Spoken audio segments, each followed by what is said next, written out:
दोस्तों, हम सब दिन भर एक ही बात दोहराते रहते हैं।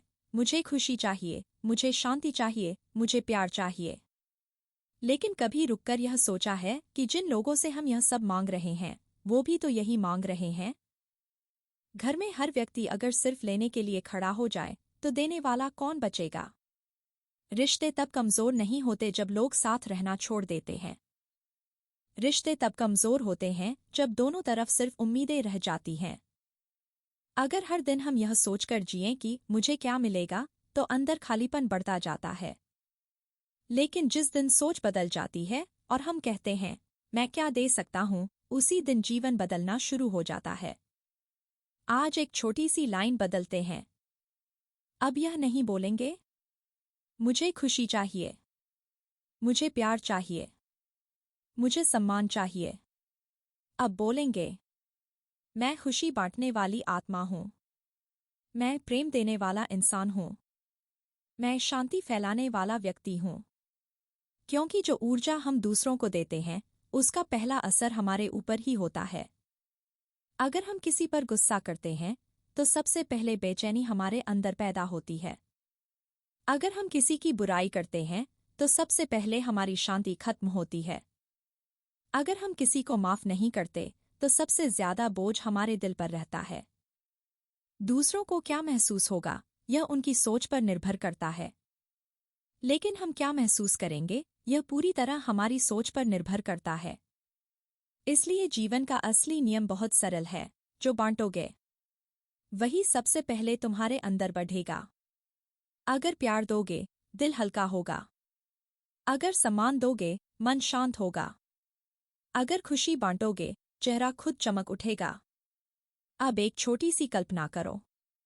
मान लो आपने सफेद कपड़े पहने हैं और पूरा दिन आपको उन्हें साफ रखना है।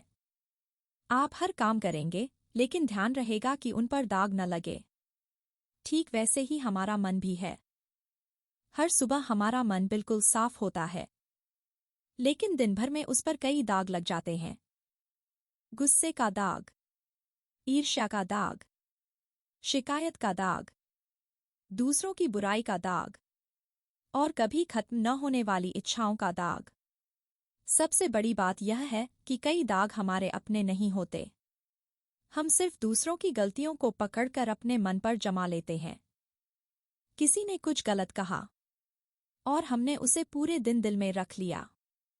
किसी ने सम्मान नहीं दिया और हमने रात तक उसे सोच सोचकर खुद को दुखी किया। याद रखिए, दूसरे की गलती का बोझ उठाना भी एक आदत है, और उसे छोड़ देना भी एक शक्ति है। खुशी बाहर नहीं मिलती, ना शहर बदलने से, ना लोगों के बदलने से, ना चीजें खरीदने से। खुशी हमेशा अंदर होती है, बस हम उसे बाहर ढूंढते रहते हैं। जैसे कई बार चश्मा सिर पर रखा होता है और इंसान पूरे घर में उसे खोजता फिरता है, वैसे ही शांति और खुशी हमारे भीतर ही होती है, लेकिन हम उसे दुनिया में तलाशते रहते हैं। तो आज से सिर्फ एक नया अभ्यास शुरू करें। हर सुबह खुद से कहें, मैं शांत हूँ, मैं खुश हूँ, प्यार मेरा स्वभाव है। धीरे धीरे ये शब्द सिर्फ आवाज नहीं रहेंगे, यही आपकी नई सच्चाई बन जाएंगे। कई लोग कहते हैं, हम घूमने गए थे, शुरुआत में बहुत अच्छा लगा, लेकिन 2 दिन बाद फिर वही खालीपन महसूस होने लगा। फिर घर लौट आते हैं, घर आकर भी कुछ दिन अच्छा लगता है, और फिर मन कहता है, चलो कहीं और चलते हैं। कभी सोचा ऐसा क्यों होता है? क्योंकि जगह बदलने से मन नहीं बदलता।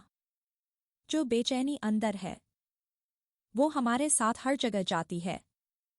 अगर मन अशांत है, तो सबसे सुंदर जगह भी कुछ समय बाद साधारण लगने लगती है। और अगर मन शांत है, तो साधारण घर भी स्वर्ग जैसा लगता है। हमारे भीतर कई ऐसे संस्कार हैं जो मन की सफेदी पर दाग बन जाते हैं।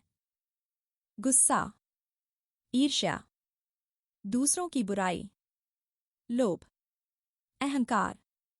और फिर आते हैं कुछ छिपे हुए दाग, तुलना करना, हर समय चिंता करना, हर रिश्ते से अपेक्षा रखना, और लोगों से जरूरत से ज्यादा जुड़ जाना। इन सबका असर धीरे धीरे हमारे मन पर जमा होता जाता है।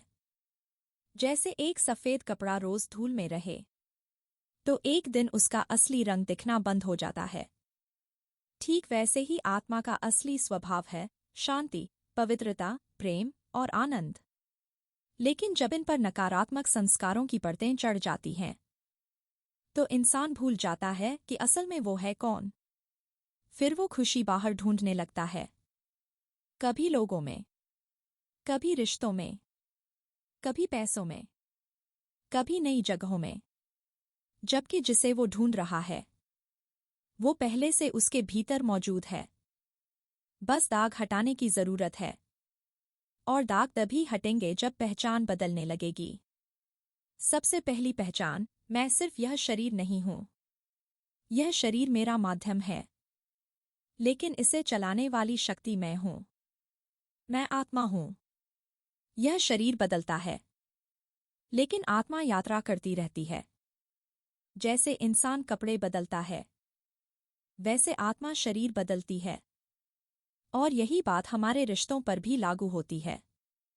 जिसे हम मेरा कहते हैं, मेरा परिवार, मेरे बच्चे, मेरे अपने, असल में वो भी आत्माएं हैं जो कुछ समय के लिए हमारी यात्रा का हिस्सा बनी हैं। यहीं पर एक बहुत बड़ा फर्क समझना जरूरी है, प्यार और मोह का फर्क। प्यार आजाद करता है, मोह बांधता है। प्यार कहता है तुम खुश रहो, मोह कहता है तुम मेरे बिना नहीं रह सकते। प्यार में शांति होती है, मोह में डर होता है, और यही डर इंसान को अंदर से कमजोर कर देता है। जब कोई अपना बहुत बीमार होता है तो कई बार शरीर थक चुका होता है, लेकिन आत्मा जा नहीं पाती। क्यों?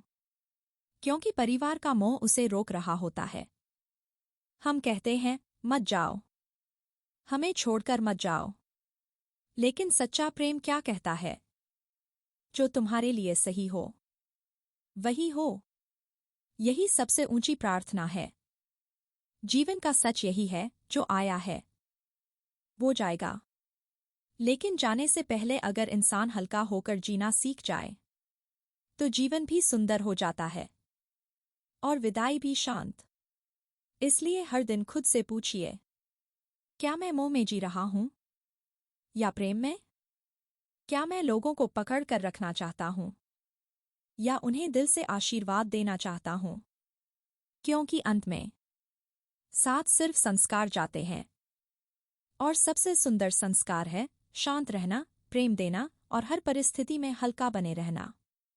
कभी कभी प्रेम का सबसे बड़ा रूप छोड़ देना होता है। एक बेटी अपने पिता के पास अस्पताल में बैठी थी। शरीर बहुत कमजोर हो चुका था। डॉक्टरों ने भी उम्मीद लगभग छोड़ दी थी, लेकिन आत्मा जैसे अभी भी रुकी हुई थी, किसी इंतजार में। तब उससे कहा गया, अपने पिता से दिल से बात करो। उसने कांपते हाथों से उनका हाथ पकड़ा। आंखों में आंसू थे, लेकिन शब्दों में प्रेम था। वो धीरे धीरे बोलने लगी, पापा, हमारी चिंता मत कीजिए, हम सब ठीक रहेंगे। हम एक दूसरे का ध्यान रखेंगे। फिर थोड़ी देर रुककर उसने कहा, यह शरीर अब आपके लिए ठीक नहीं है। आपको अब खुद को मुक्त कर देना चाहिए। रोते हुए भी वो अपने पिता को रोक नहीं रही थी, उन्हें जाने की अनुमति दे रही थी। उसने कहा, अगर इस जीवन में हमसे कोई गलती हुई हो तो हमें माफ कर दीजिए, और आपने जो प्यार दिया उसके लिए दिल से धन्यवाद। वो हर शब्द के साथ टूट रही थी, लेकिन हर शब्द अपने पिता को मुक्त भी कर रहा था। कुछ देर बाद परिवार ने फैसला किया कि उन्हें घर ले जाया जाएगा, लेकिन शायद आत्मा इंतजार ही इसी पल का कर रही थी। जिस दिन मोह की रस्सियां घीली हुईं, उसी दिन आत्मा शांत होकर आगे बढ़ गई। तभी समझ आता है, आत्मा सिर्फ आवाज नहीं सुनती, वो भाव भी सुनती है। जब हम कहते हैं, आप हमें छोड़कर नहीं जा सकते, तो हम उन्हें रोकते हैं। लेकिन जब हम कहते हैं, आपके लिए जो सही है वही हो, तो हम उन्हें आशीर्वाद देते हैं। यही मोह और प्रेम का अंतर है। मोह पकड़ता है, प्रेम मुक्त करता है। मोह कहता है मेरा क्या होगा, प्रेम कहता है आप जहां भी रहें, शांत रहें। सोचिए, अगर आपका बच्चा पढ़ाई के लिए किसी दूसरे देश जा रहा हो, तो क्या आप उसे रोकर भेजेंगे? नहीं, आप उसे दुआओं के साथ भेजेंगे, मुस्कान के साथ भेजेंगे, उसके अच्छे भविष्य की कामना करेंगे। तो जब कोई आत्मा एक नई यात्रा पर जा रही हो, तब उसे किस ऊर्जा के साथ विदा करना चाहिए? दर्द के साथ या दुआओं के साथ?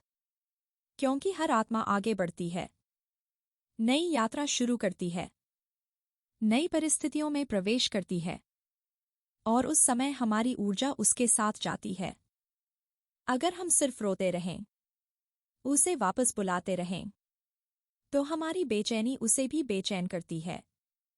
लेकिन अगर हम स्थिर रहें, प्रेम में रहें, शुभकामनाएं दें, तो हमारी ऊर्जा उसकी नई यात्रा को सहज बनाती है। यही आंतरिक शक्ति है, और यह शक्ति हर आत्मा के भीतर मौजूद है। जीवन की सबसे कठिन परिस्थिति में भी मन को स्थिर रखना संभव है, लेकिन उसके लिए अभ्यास चाहिए। क्योंकि अगर मन पर नियंत्रण न हो, तो एक छोटी सी बात भी हमें हिला देती है, और अगर मन स्थिर हो, तो सबसे बड़ा तूफान भी भीतर शांति नहीं तोड़ पाता। इसलिए याद रखिए, परिस्थिति छोटी हो या बड़ी, मन की स्थिति हमेशा हमारी अपनी जिम्मेदारी है। रिमोट कंट्रोल परिस्थिति के हाथ में नहीं, हमारे हाथ में है। कभी मत कहिए बात ऐसी थी इसलिए गुस्सा आया, बल्कि खुद से कहिए मैं परिस्थिति से बड़ा हूं। हम सब आत्माएं हैं, यात्रा पर हैं। आज इस शरीर में हैं, कल किसी और रूप में होंगे, लेकिन अंत में साथ क्या जाएगा? ना घर, ना पैसा, ना पहचान, सिर्फ संस्कार और कर्म। इसीलिए सबसे ज्यादा ध्यान इस बात पर होना चाहिए, मैं हर दिन कौन सा संस्कार मजबूत कर रहा हूं? गुस्सा, चिंता, अहंकार या शांति, प्रेम और स्थिरता? हर सुबह मन सफेद होता है।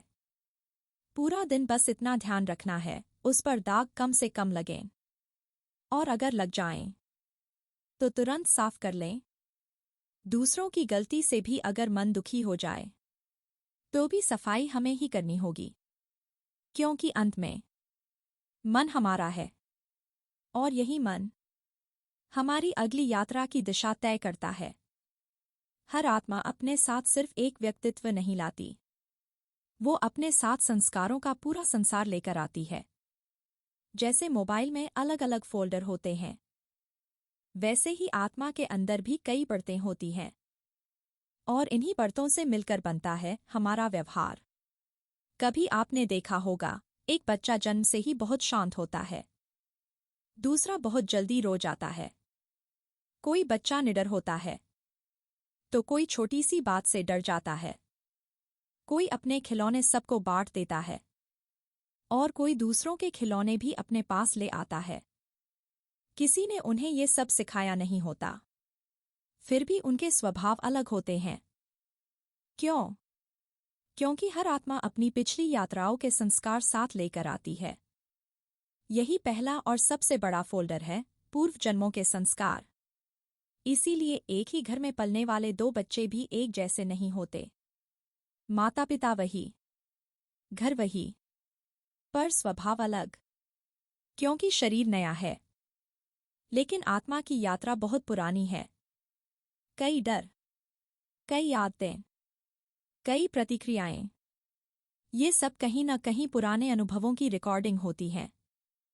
किसी आत्मा ने दर्द देखा होता है, किसी ने धोखा, किसी ने खोने का भय, और वही असर अगली यात्रा में भी साथ आता है। इसीलिए कुछ लोगों को बिना कारण डर लगता है, कुछ लोगों को भरोसा करने में कठिनाई होती है, कुछ लोग हर समय असुरक्षित महसूस करते हैं। लोग कहते हैं तुम इतने डरते क्यों हो? लेकिन सच्चाई ये है, वो डरपोक नहीं है, वो सिर्फ पुराने अनुभवों का भार उठाए हुए हैं। और यहीं से सीख मिलती है, किसी को जज मत करो, क्योंकि हमें सिर्फ उसका वर्तमान दिखाई देता है, उसकी पूरी यात्रा नहीं। अब दूसरा फोल्डर आता है, परिवार से मिले संस्कार। बहुत बार हम खुद कहते हैं, ये आदत बिल्कुल मम्मी जैसी है, ये गुस्सा पापा जैसा है। यानी कुछ संस्कार हमें घर से मिलते हैं। तीसरा फोल्डर है वातावरण। जिस माहौल में हम रहते हैं, जिन लोगों के साथ समय बिताते हैं, जिन चीजों को रोज देखते सुनते हैं, वो सब धीरे धीरे हमारे अंदर उतरने लगता है। और आज के समय में सबसे बड़ा वातावरण क्या है? हमारी स्क्रीन। जो हम रोज देखते हैं, वैसा ही सोचने लगते हैं। फिर आता है चौथा फोल्डर, इच्छाशक्ति। यानी चाहे संस्कार कहीं से भी आए हों, आत्मा के अंदर उन्हें बदलने की शक्ति हमेशा मौजूद रहती है। और फिर आता है सबसे महत्वपूर्ण फोल्डर, हमारा मूल स्वभाव, वो असली रूप, जो हर आत्मा में समान है। हर आत्मा के भीतर 7 मूल गुण होते हैं: पवित्रता, शांति, प्रेम, सुख, शक्ति, ज्ञान और आनंद। यही आत्मा का असली रंग है। बाकी सारे नकारात्मक संस्कार सिर्फ ऊपर जमे हुए दाग हैं। इसलिए अगर किसी के अंदर गुस्सा दिखाई दे, तो उसे गुस्से वाला इंसान मत कहिए, क्योंकि वो उसका असली रूप नहीं है। उसका असली स्वरूप तो शांत है। अगर किसी को बार बार कमजोर कहा जाए, तो उसकी कमजोरी और गहरी होती जाती है। लेकिन अगर उसे उसकी शक्ति याद दिलाई जाए, तो उसके भीतर छिपी ताकत जागने लगती है। इसीलिए रिश्तों का असली अर्थ है एक दूसरे के दाग बढ़ाना नहीं, बल्कि उन्हें साफ करने में मदद करना। सोचिए, अगर परिवार में कोई व्यक्ति पहले से ही कमजोर महसूस कर रहा हो और हम भी उस पर गुस्सा करने लगें, तो उसकी ऊर्जा और नीचे चली जाएगी। लेकिन अगर हम शांत रहें, स्थिर रहें और उसे दुआ दें, तो हमारी ऊर्जा उसे ऊपर उठाने लगेगी। यही सच्चा परिवार है। यही सच्चा प्रेम है। किसी की कमजोरी देखकर खुद कमजोर हो जाना आसान है, लेकिन अपनी शांति से दूसरे को मजबूत बनाना, यही आत्मिक शक्ति है। इसलिए आज से लोगों को उनके दागों से मत पहचानिए, उनके भीतर छिपे हुए प्रकाश से पहचानिए, क्योंकि हर आत्मा अंदर से शांत है, पवित्र है और प्रेम से भरी हुई है। अब एक पल के लिए आंखें बंद कीजिए। अपने जीवन में किसी एक व्यक्ति को सामने लाइए और महसूस कीजिए उसे इस समय सबसे ज्यादा किस शक्ति की जरूरत है। शांति, हिम्मत, विश्वास, प्रेम या क्षमा?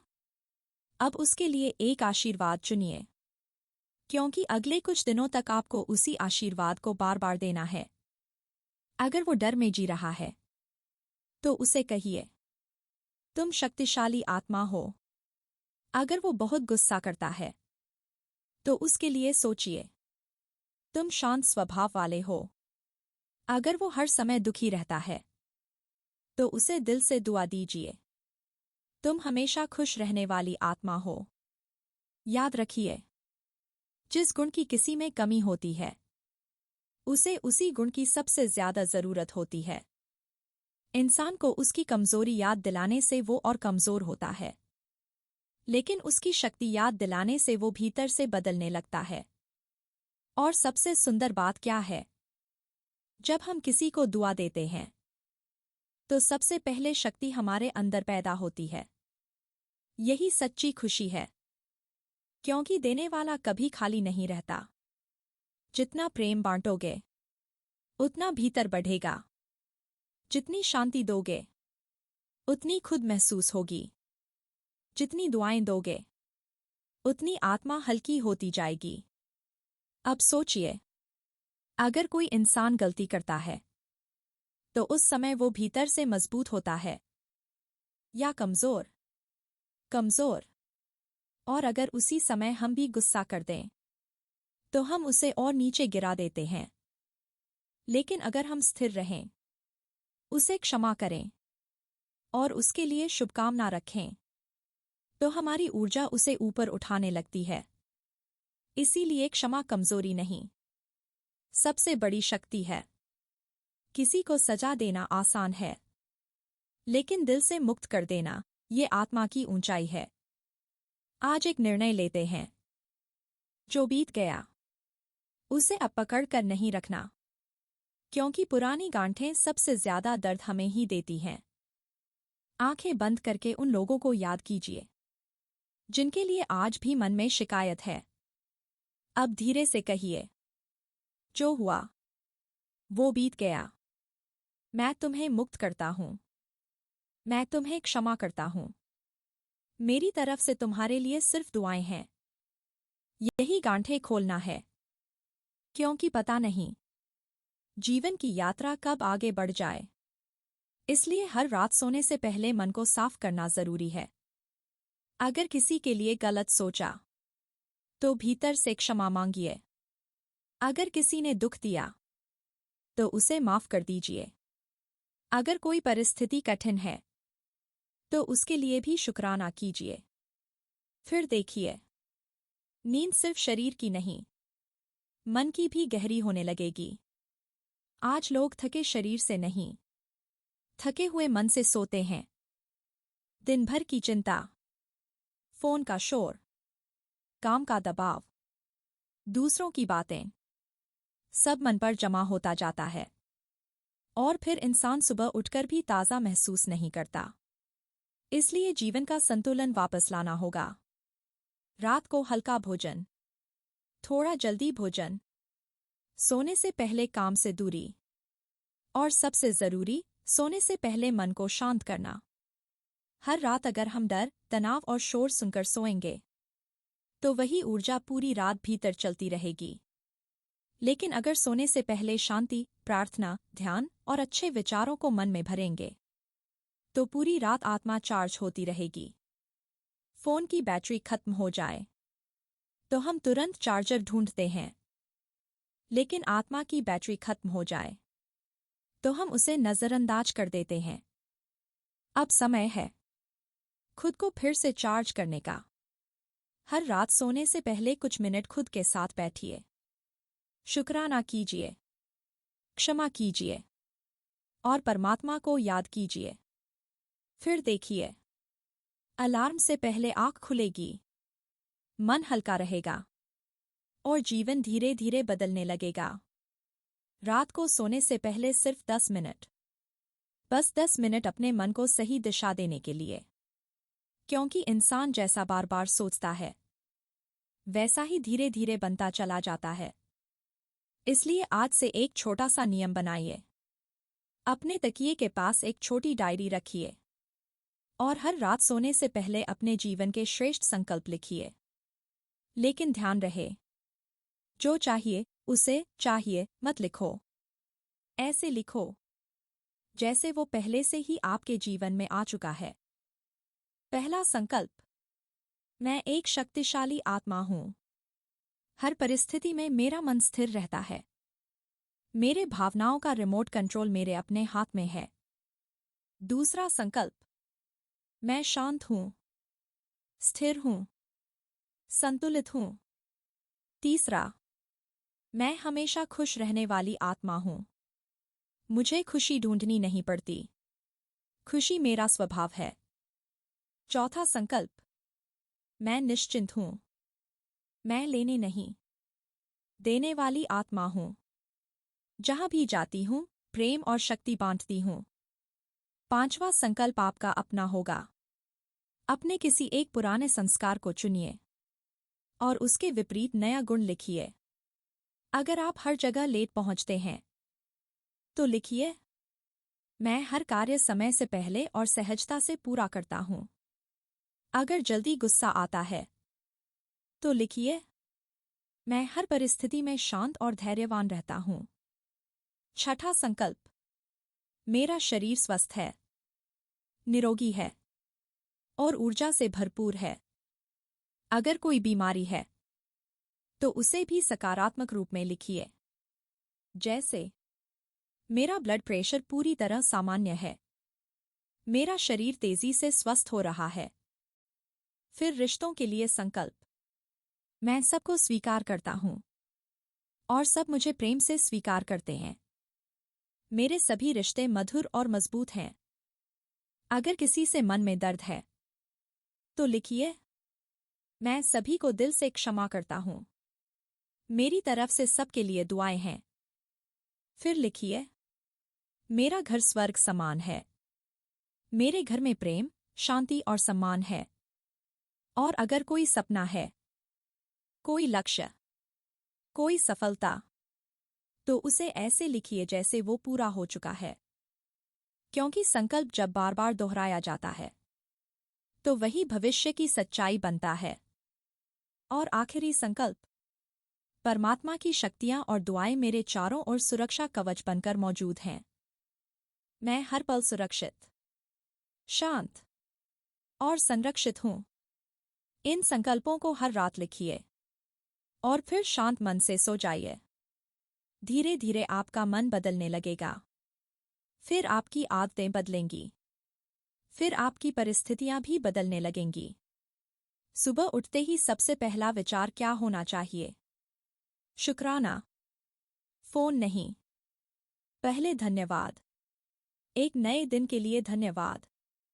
एक और अवसर के लिए धन्यवाद। जीवन के लिए धन्यवाद।